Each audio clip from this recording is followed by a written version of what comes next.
Welcome back to the Sausage Fest. Alright, I'm going to make this pretty quick since the other part of the video, the late March, went pretty long.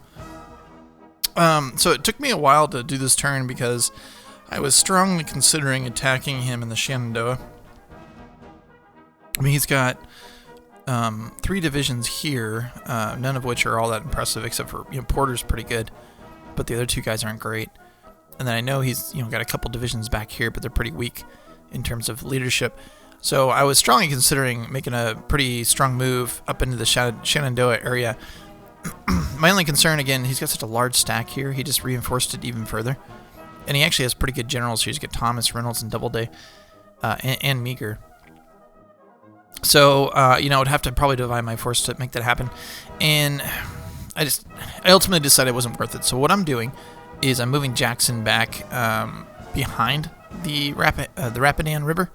And the reason I'm doing that is I'm then going to bring Holmes up to where AP Hill is at. And in so doing, having Jackson behind the Rapidan, he'll be able to provide support to Longstreet and Claiborne. And then Claiborne's going to be supported by every single corps that I have. So if he decides to attack me from Manassas, he's going to be attacking literally my entire army. My hope is, as well, is that he's not going to be able to see what I have behind these 2 corps. And so either, from his viewpoint, either there is just nothing back here, or he doesn't know how much is back here. And so effectively I can use Jackson as a counterattack corps, or use him to go down and deal with any sort of rear movement against Richmond. And then bringing Holmes up, even though he sucks as a corps commander, he is nevertheless a corps commander. And so I don't need a whole lot on my left flank against the Shenandoah force at the moment. And he could also not only be reinforced by 2 of my corps, or rather by Claiborne, 1 of my corps. He can also provide support to Claiborne in the event that Claiborne's attacked. So that's kind of my plan going forward over here. I'm going to move Stewart forward, just more or less just to kind of cut the rail line and keep him at least a little bit guessing in terms of what it is exactly I'm trying to do over here in Virginia. So all of this will be much clearer after the turn is run. This flatboat is still moving along, chugging along up here. I bought it and thought I could use it in one spot and couldn't, so I'm just going to put it up here, put a supply depot there. As you can see, we got our brigs all kind of broken up and so forth. We did get... got a brigadier general. He's not all that impressive. Where is he at in all this? This guy, he's a 3-1-1, but he does have cavalry, so putting him in a stack to provide that cavalry bonus to a corps isn't all that hurtful.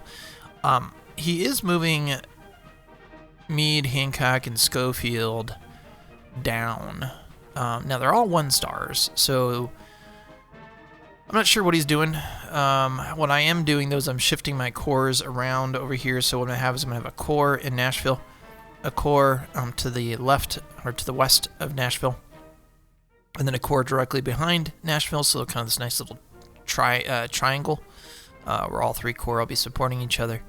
And then I am going to actually move a corps commander up here to just hold 1 division, but I'm going to do that because if he decides to try and land to my far left flank where Fort Donelson is, then at least that division will get some support by the corps that's hanging out here in the middle. So that's the idea. A lot of movement going on here too, but it'll all become much clearer on the next turn. And then I'm loading up my right flank with cavalry because what I want to do is start moving up in his rear towards Kentucky now that the weather is starting to clear up. One thing I really screwed up on, and before I move over, I'm building a depot here. As you can see, just to provide some more supply, since our supply here is, as you can see, Nashville, and then I don't have a whole lot going on here. And then the next one is Chattanooga, so I'm hoping building this one here will push some more supply to Pulaski, since I'm going to need a base of supply if I lose Nashville. Now, I did screw up in one respect with regards to my disposition. the doofus that I was when I went over here to get this back. I don't know why he put this guy over here. He went and attacked me over here, and I didn't have, I had this, but apparently it wasn't enough to do anything. So what ended up happening is I just basically ran at the first sign of trouble. Before I go into that, as you can see, we got 9 money and 5 war supply from our blockade runners last turn. We're doing hits on his ships, which I'll go back and show you that in a moment. But I'm actually surprised at the lack of damage that we can do to ships, given the size of like the cores and artillery that I have there. It's pretty annoying. But what I'll show you is this one, I believe. Yeah. So he's got 1 division, 6,000 troops, so it's not quite a full division.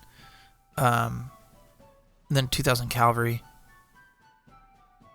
Yeah, and then the forces that I had there actually suffered pretty substantial casualties, and it was only a 2-hour battle. So I fled. Fortunately, I didn't lose any artillery, so that's good. But I did flee, so now it's under siege. This place does have a better supply stock, so it's not the end of the world if I lose this, but this is a strategic... Okay, El Paso is strategic. All right, so never mind. But losing Massilia is going to cause problems because it puts him right on the doorstep, and his supply chain is much more tenuous if he's up here. Whereas if he gets this, I'm going to lose the depot. I don't have a depot there, do I? No, I don't. So strike that. I think I had thought I thought about building one there, but I never actually did it. So I'm going to move him back in there, combine these guys, see what I got, and then I might go and attack him before he's a chance to entrench. And I think I have the bigger force, so we'll see. I want to say the artillery... He doesn't have any artillery, so that might be an advantage to us. I'm trying to get military control here so I can perhaps get this strategic point. I do think, though, I'm just guessing, I believe I have to build a fort here to get this the victory points from this. So, but anyways, worth a try. And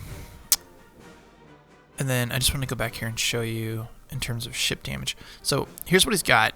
Now the river transports are hurting, which could be problematic for him because he hasn't established a supply line up here. He's still besieging Bowling Green. He hasn't taken it yet. So it could be problematic if he loses those river transports in the short term.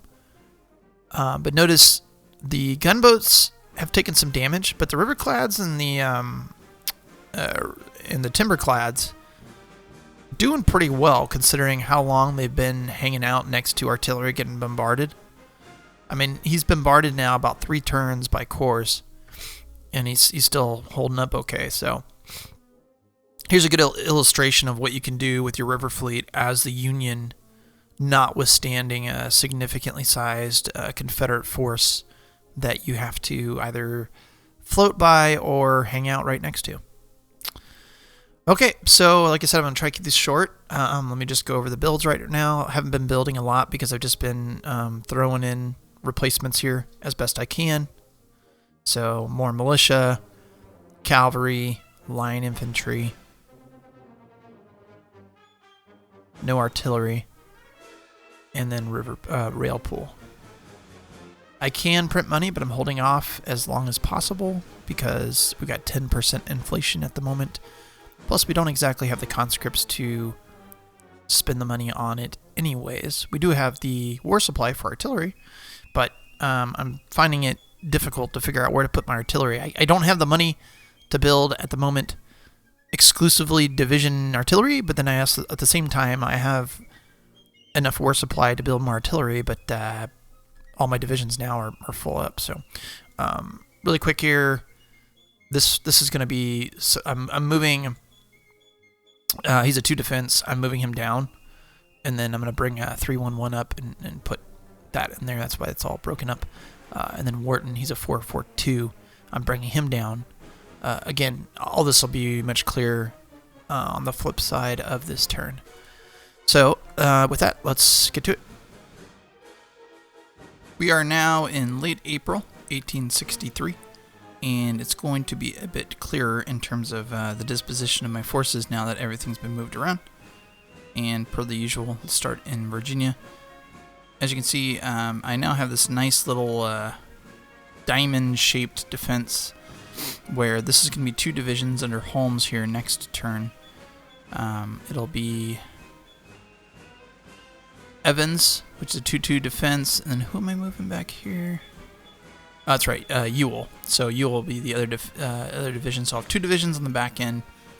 I'll have 3 divisions under Claiborne, with AP Hill being a 5-3-3, 6-2 under Forrest, and then Kirby Smith 3-2, 3 attack, 2 defense. And then on the far right, I'll have Longstreet with DH Hill 3-3, Lafayette McClaw 1-3, and Bernie B 2 attack, 2 defense. And then the back end in the reserve, who's supporting all 3. Or actually 2 of the 3 divisions, is Jackson with Hood 4-1, Early 3-3, and Stewart 2-3. So that makes a total of 11 divisions covering my army of Northern Virginia. So it's a pretty robust force. However, he too has a pretty robust force. So he's got Crittenden with Auger, Johnson, and Wagner, and a couple other guys, Tyler and Osterhaus, up in here. Looks like 4 divisions. Yeah, but like, not quite 4. I'd say like 3 1/4, because Osterhaus is fairly low. That's up here, and then down here in Newmarket, he has another 3 divisions, 4 divisions actually. So he's got like roughly, then Rodham. I wonder if Rodham is a cavalry division. Anyways, basically he's got 6 divisions. So that's what he has in the Shenandoah. And then he has over here in Manassas a very large force. However, another however of this video, we have the advantage in the sense that he is split west and east, and we're smack dab in the middle of it. So it's possible, if the opportunity presents itself, I'm going to make a move on McDowell or McClellan here in the next few months. I am moving Stewart up to Harper's Ferry, really just to harass him. I'm hoping I can take this depot up here. If I can, I'm going to torch it and then get out of there. I'm tearing up the rail line here just to kind of make it a little more difficult for him to go west to east, reinforcing himself, really for no other purpose than tear it up. I mean, so long as I'm moving stuff around, he's not going to have an altogether idea of what I'm doing. So my hope is, as long as I'm moving stuff forward, he will at least have in the back of his mind that I'm capable of an offensive. So that's Virginia. Not a whole lot going on the blockade boxes per the usual. They're all split out.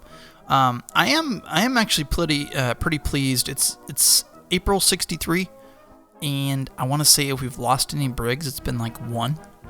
So we're still getting a pretty steady stream of income, although I'm starting to see this here where like they're basically all the way red, and I don't have any brigs in my queue to replace them. It's a light warship. You know, I might add one to this. Well, I have one right there. Oh, it's a raider, that's why. 22,000. I might add one actually, just to see if I can't, in the coming months, to see if I can't maybe salvage one of these guys. Because, I mean, they are within like 4 or 5 months paying for themselves. So, anyways, that's the rating situation. We were able to take Floyd, Kentucky. So we are now going to push further up. He's got a depot here. So I'm going to try and get military control right behind the depot. Try and take the depot with Wade's Cherokee. So as you can see, we get some horse artillery, regular cavalry, and then some are Indians. And then we're going to use other Indians to take military control. And then I'm bringing some cavalry up in the further behind the rear to do that as well. I'm putting some copperheads down just to kind of hold this spot. because what I want to do is anchor down here in the middle and then use this as a staging off point to go after Claremont, Ohio. He's got a depot. He's got a depot up here. He's got a... I thought there was one more depot. There's another depot over there. So basically all these depots I'm going to go after. He's got 4 depots in this area right here. So hopefully I can get up in there and then take care of most of those. The reason being is that he has a depot in Jefferson, Kentucky, and Munfordville. And now, nope, not one in Bowling Green. But the reality is he's got a massive force here, but not a lot of supply in his rear to forward supply these guys. So what I'm going to try and do in the next couple months is really tear down his supply in his rear enough to slow down any sort of advance. Again, my goal is to get into 64 largely unscathed, although that may be a pipe dream at this point. Here's what he has in Kentucky / Tennessee. Again, the Tennessee River's right here, so he's not technically in Tennessee yet, I don't think. Okay, he is. He's on the slivers of Tennessee there. He has under Lyon, who's now a Corps commander, 4 divisions. And then under Buell, about 4 divisions plus another corps, which, given the power number, that's probably 3 divisions. And then in his rear, supporting both of those corps, is another 3 divisions plus another corps of probably 3 divisions. But, and this is very exciting, he's got Meade down here without a corps commander all by himself across the river. Highly unwise decision. I'm hoping to exploit this by moving my division that I just put in my rear here to support these 2. I'm going to attack him over here. Now, he may be bringing up a corps commander, because if you look under Lyons, he's got a couple of loose corps commanders to basically attach him to Meade, which would make sense. I mean, that's probably what he's going to do. My hope is, I'm bringing over my fleet.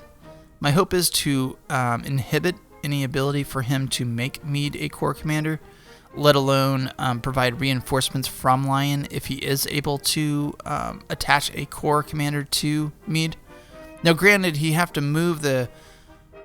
I guess you could create the 2 stars a corps commander, then move him to Meade, and then that would basically make him a corps commander in the same turn. But the reality is that my hope is my fleet is going to prevent him from reinforcing Meade if he is able to make him a corps. And then what I'm going to do is I'm going to attack with 3 divisions here. And then I've got Beauregard here with 3 divisions. But I'm also peeling a division off of my corps over here and putting him with Beauregard. So Beauregard will have 4 divisions, plus I'm attacking with the 3 divisions here. Now, a couple downsides to this. One, he's hitting on day 11.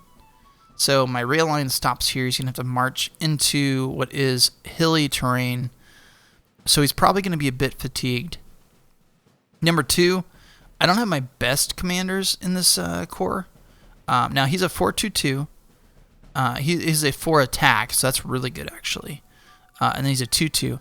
But I don't have any elite brigades in these divisions. I also don't have a HQ or a hospital or a supply wagon because I just put this corps together. So I'm trying to scramble a supply wagon and medical from Memphis and attach him to this corps prior to him attacking. But it's a lot of moving parts. I don't know if that's going to happen before he attacks. I hope it does. We'll see. Anyways, I'm going to attack Meade. He does have this fleet here, so it's possible I may engage his fleet prior to combat. We'll see, because I'm moving my fleet right here. So not quite where he's at. I did that for 2 reasons. 1, again, to prevent him from reinforcing Meade. But then 2, he's got a little bit more power here. I think his fleet is a bit more powerful than mine. And unlike him, I'm not going to be able to replace my fleet if I lose it. This is what I got. That's it, right? So I need to keep this alive as long as possible. I am moving him from Memphis, though, so that's pretty impressive. He's able to get from Memphis over to here in 10 days. and that's a testament to having Paducah. So long as I have Paducah, I have this ability to kind of come over here really whenever I want to and support Nashville. So we'll see what happens. And then I made Polk a corps commander. He's attached to Beauregard. And I really just did that so that if he attacks Polk on my far left flank, I'll be able to provide him with Johnson. The reality is it's a losing effort. I mean, if he wants to cross and take Donaldson, he can do it. There's not a whole lot I can do at this point. This is going to be my linchpin here is this hilly terrain on my left flank. I would suspect that what he's going to do to take Nashville is jump across, take Donaldson, and then kind of move along the left flank so he doesn't have to do any kind of river attack. That's what I would do if I was him. So I do anticipate losing Nashville at some point in 63, but if I can hold it long enough to, one, inflict enough casualties on him to make it worth holding for the period of time that I have it, but then two, tear up his rail lines, tear up his supply in his rear, that we can get into 64 without him pushing too far into Tennessee, and then it'll give us 64 to really try and make some sort of move to kind of even the playing field. Now, my concern is because of the defenses I had to throw up in Tennessee, I only have the one division down here in New Orleans. He is a full division, but I'm going to have to watch this pretty closely. He did bring a brig up here, I think, to get some intel on what I have down here. So I'm going to try and flush him out with this fleet. And this is the fleet that I largely got from Richmond that I moved down here. And hopefully this will pay dividends to keep his intel from figuring out what I have down here in New Orleans.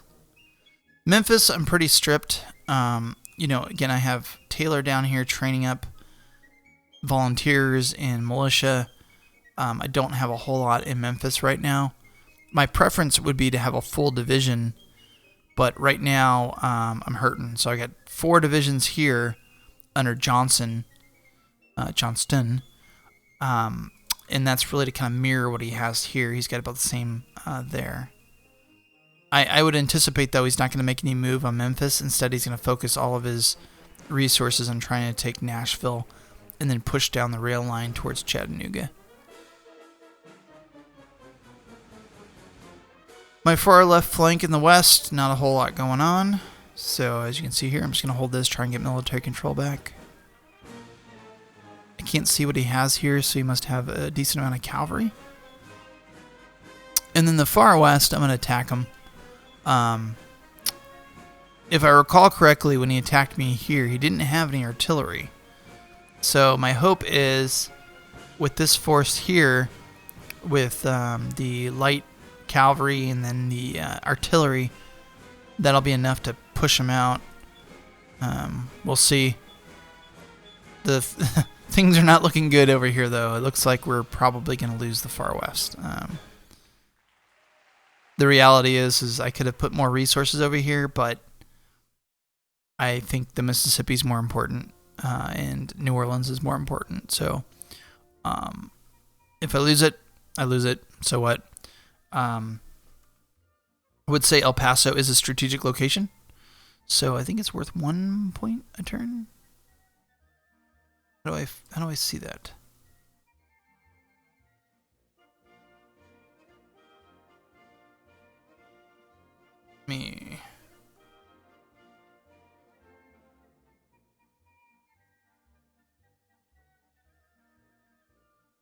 I want to say it's one point a turn. Which, the reason I'm getting into that is if you look at the overall score and objectives, we're at 49-35. We're getting 51 a turn. He is about 1,400 behind us. He's getting 46 a turn. So he's still getting less than us a turn, and he's also about 1,400 behind us. But as he pushes further into the south, he's going to get more of these strategic objectives. And so his those numbers are going to flip here pretty soon. So what I'm trying to do is get as much of a buffer on the victory points as possible. Also, bear in mind, I have to burn victory points for things like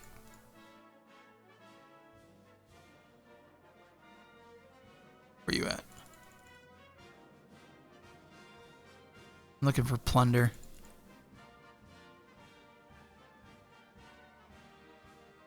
So like plunder, I can get 35,000, but I have to burn 5 victory points to get it. And then I want to say the same thing with the raids.